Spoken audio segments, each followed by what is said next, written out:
Clearly, we don't have a white supremacy history in this country. Gaiman has long been an influential white nationalist and has appeared at gatherings organized by Christian identity groups with Richard Butler, the founder of the Aryan Nations white supremacist group. You're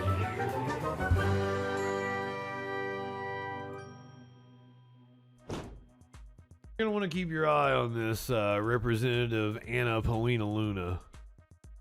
She's going to be one of the stars in the Republican Party in the coming years.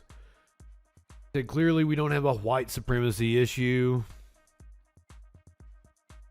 Play you her comments. I believe this was from yesterday.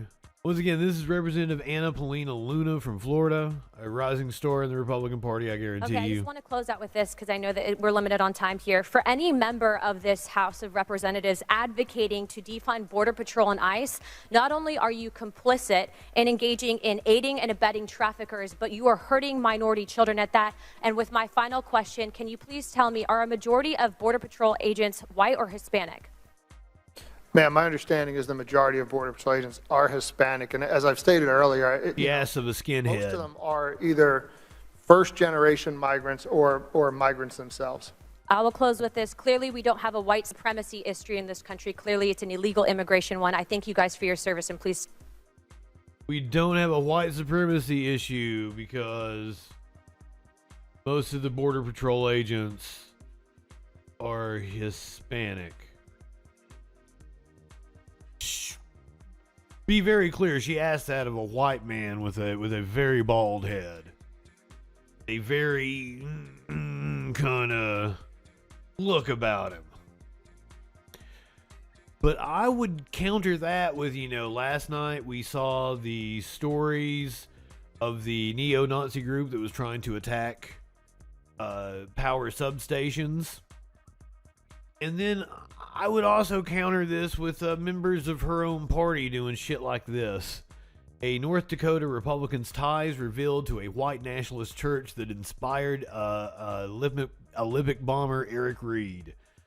Newly elected North Carolina Republican is active in a white nationalist church where Olympic bomber Eric Rudolph. Oh, did I say Reed? Eric Rudolph. I struggled on that one. A newly elected North Carolina Republican is active in a white nationalist church where Olympic bomber Eric Rudolph was radicalized. State Representative Donna Henderson, who was elected with a slate of Donald Trump-aligned populist legislators, has extensive ties to the Church of Israel and its notorious founder's family, according to the Jamestown Sun columnist Rob Port. Henderson has 6 children with her husband Paul Henderson, a longtime conservative activist who has served in local and regional leadership positions for the state GOP. Social media posts show 3 of her sons have married women from Shell City, Missouri, a tiny town that's home to the Church of Israel.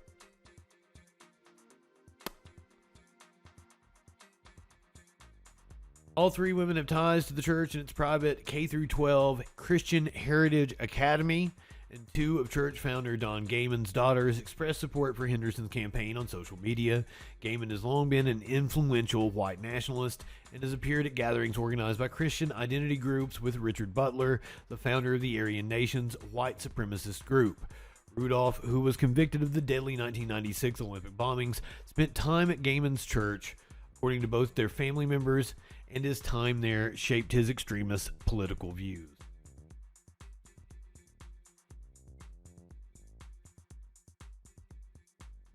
We don't have a white supremacy problem. We don't have a white supremacy problem.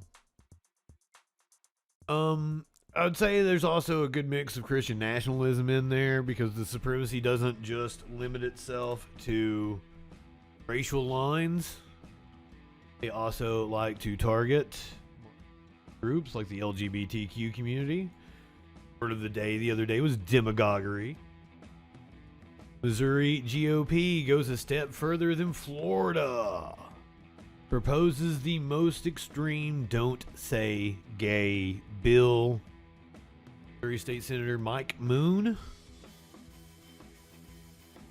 Master Race Mike Moon over here. I gotta hand it to him though. That's a banging mustache. Lenny, good evening. The banging mustache, but I mean... Oh, also, Emmerich, I think you snuck in here on me. Good evening. Kind of a doofus-looking guy. Just saying. Missouri State Senator Mike Moon is pushing a... And Mike Moon's kind of a cool name. Mike Moon. Pushing a bill that would ban all Missouri school staffers from engaging in discussion. Server McGritty. You wanted to come and hear about Mike Moon. Pushing a bill that would ban all Missouri school... You like the way I just go from just complete nonsense, like joking around, to like, oh, pushing a bill is going to ban all Missouri school staffers from engaging in discussions around gender identity and sexual orientation. This is a fucking serious story about the fucking fascism.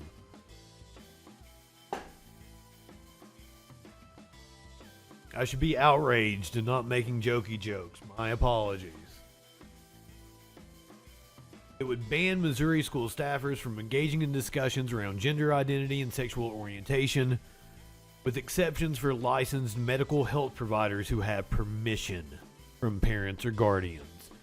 Proposed bill, which mirrors Florida Governor Ron DeSantis' Don't Say Gay bill, but takes it a step further, would prohibit discussions for all grade levels through high school. Florida's bill only includes kindergarten through 3rd grade.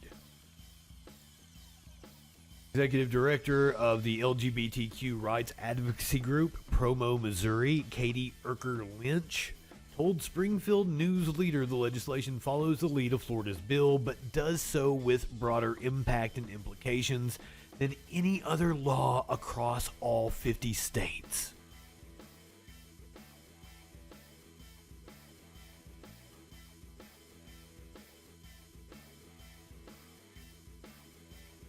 The organization referred to Moon's bill as the most extreme Don't Say Gay bill in the United States.